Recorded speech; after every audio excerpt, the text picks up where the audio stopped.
this is more daunting than yesterday. Yesterday I kind of knew how to handle everybody, but some of y'all are new. It's good to see you and to be here. I'm Richard Laster, as of last year elected president of the Texas Numismatic Association, and having fun doing it. And I have no agenda today, but I also will tell you I'm a retiring Methodist preacher and I got to preach in the morning, so I'm going to get out of here soon. And I also know that retired old Methodist preachers don't care about time, their own or anybody else's. So I promise to get us out of here in a reasonable amount of time, whatever that looks like. And I think the best plan, just is to do by nature this as kind of a comfortable format. And I have two things that I'm feeling like we need to do. I'm sensing that we need to do. One of which is kind of do some celebrating about where we've been in the show, including things like the book auction and the Boy Scouts and the exhibits and anything, children's auction and anything that just comes up. Thanks, Frank. How's in registration? Everything's going fine? And how many people you think? Yesterday, 302 cards, probably 320 people. Today so far about 550, and I always miss probably 10 or 15%. Okay. I've been counting the kids so today. We're closing 1,000. Yeah, we're closing 1,000. We've got less than 80 tickets left to sell, so we probably will sell out of tickets. You said 600. 600. You said 600. No, there's no. I've got I have less than 600 left. Yeah. Oh, but we're selling them all the time, and I have some still to give away. So we'll give away about 300 tickets. So, okay. But we're going to do. I doubt we'll have more than a couple hundred left. Okay. So. That's frank language for raffle tickets are available. Yes. Heritage is. Yeah, thank you. And Heritage is great. If you haven't seen it, Heritage has graced us this year with a quarter eagle and 2 type 1 dollar and 2 type $3, and one of which is an O. It's not a scarce O, but it's still an O. So raffle tickets are $1 a piece, and your chances are better than the lottery that's 65 million by a long shot. So as president, I call this to order. Gavel's in the car. That's okay. Debbie gave me a gavel. So let's begin with show things and, no, different kind of show.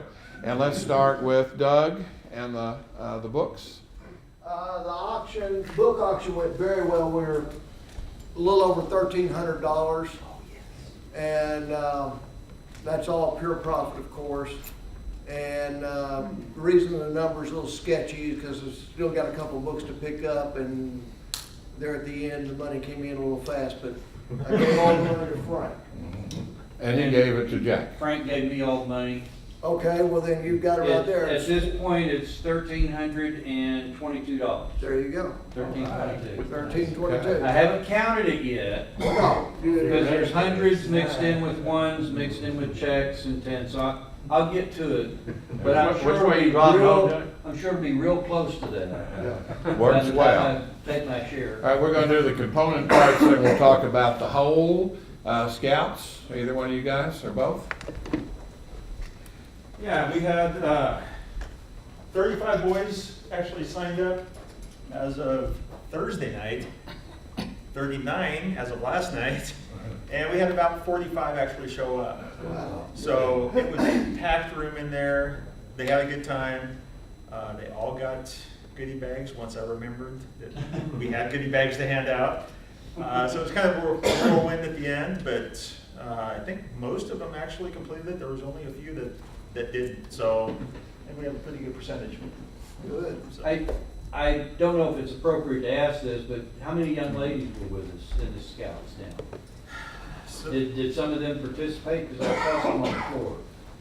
So we don't have girls in Boy Scouting yet. Okay. So that's going to be the Cub Scout. Okay.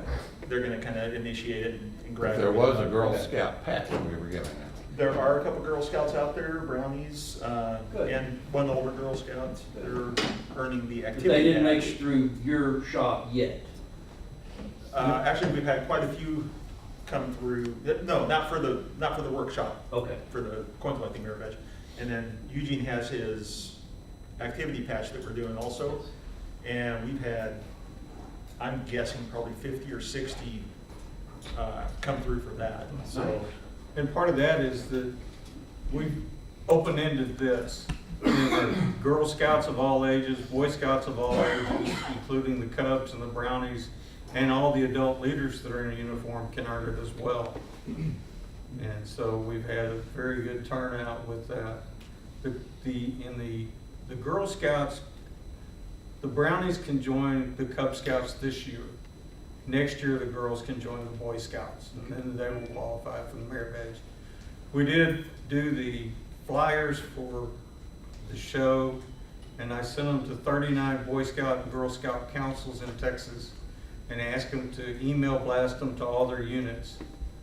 I don't think very many of them did, to be blunt about it, but it can help to do grassroots. And we also distributed flyers to some of the roundtables, which are a monthly meeting of the scoutmasters of different units in the district. So we were getting word out that way. And if nothing else, it advertises the show itself. So that's what we did. Okay, thank you. Appreciate it, guys. We did this at board yesterday, and today a little bit different take because we know how well we've done with the medals. Our medal officers in the back, Frank or Carlisle, anything to say? Well, we're doing fine with the medal sets. Appreciate those of you who've come by and purchased medals. We have about 6 or 7 of the governors who have been by and gotten their medals for their clubs, and invite the rest of you to do that between now and tomorrow. We'll be open from about 10 o'clock till about 11:30 in the morning before we leave to go back to San Antonio. So would appreciate you coming by.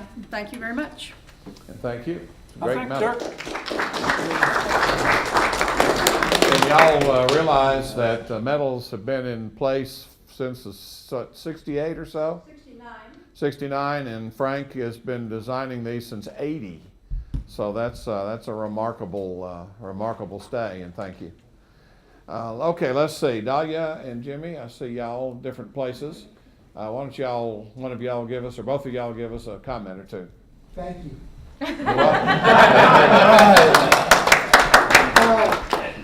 Informal meetings bring out the interesting characters. We did really good, but she's really my backup, so I'll let her do the talking.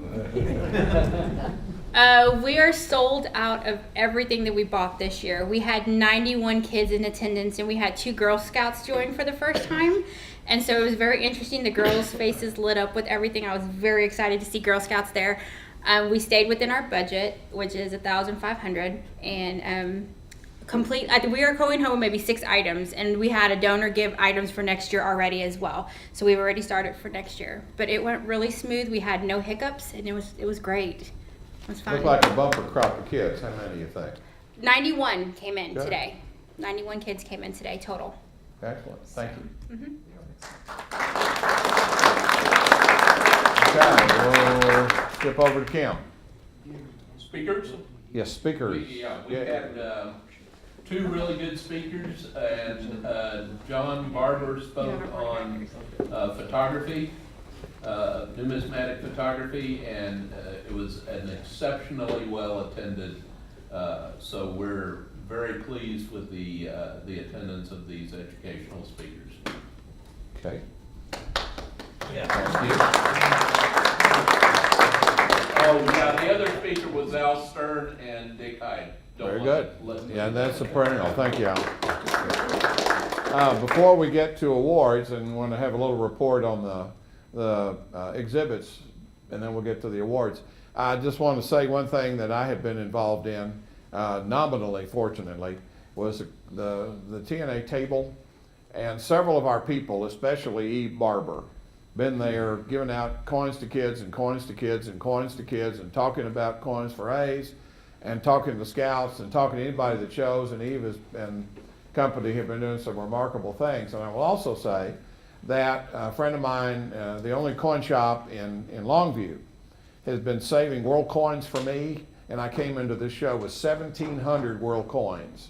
And we're giving them to kids a little handful at a time, and chances are fair I will go home with no coins. So we have had an awful lot of kids and some good conversations about history and encountering places people can't pronounce that you'll never go to. And it's been an interesting thing. Or might not exist anymore. Or exist, well, that's true. We did have Czechoslovakia and several from those. All righty, unless there's any more reports that I'm missing, I wanted to turn that over to John for, you're pointing over there. Exhibits? And we'll get them. Oh. John, Post, you gonna give us a final something? Yes, I can do that. Okay? And face the camera. David, today was an easy day for me because everything was in place as of yesterday. And I'll just tell you, it is such a pleasure to work with these volunteers and to watch them operate and work with the dealers, with the kids, and the whole bit. It has been an excellent experience this year. We'll be sitting down within the next 2 or 3 weeks to discuss the way we're going next year. But it looks like we will be back here in this facility same weekend next year. Any questions? Yes, thank you.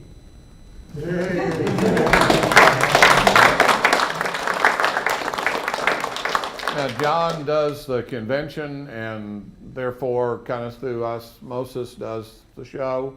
And Doug Davis, who I guess is out on the show floor, is responsible for the show. So, and then there's a committee that meets starting, actually already starting now, looking at next year and in earnest in January, moving toward the production of the 2019-2019. So, two things with you.